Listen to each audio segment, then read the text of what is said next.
Cagayan de Oro City Price Coordinating Council hugot nga ginabantayan ang presyo sa mga palaliton karon nga nagpadayon ang pagtaas sa presyo sa mga produktong petrolyo. Ano report ni Cyril Chavez. Taliwala sa big time oil price hike nga gipatuman sukad sa miaging semana ug karong semanaha. Gilauman karon sa Cagayan de Oro City Price Coordinating Council ang posibleng pagsaka sa presyo sa mga palaliton.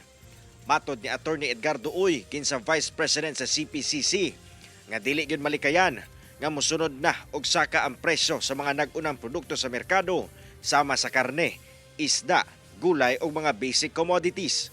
Busa nakatutok ang ilang buhatan karon uban ang national agencies aron mamonitor ang presyo sa mga palaliton. Ang atong mahimo is monitoring and then i-report nato sa publiko kung asa maayo magpalit, asa dapit ang barato.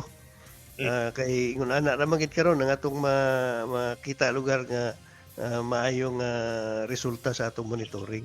O sasab sa gikabalak-an sa buhatan ang posibleng pagpahimulos sa mga negosyante karong panahon na.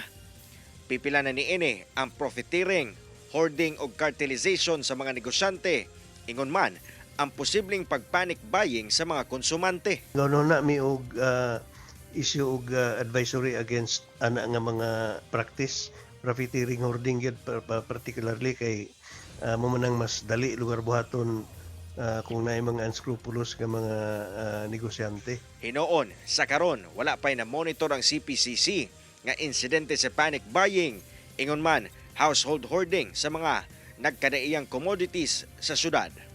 Kauban si Jaybert Pairat, Cyril Chavez, 1 Mindanao.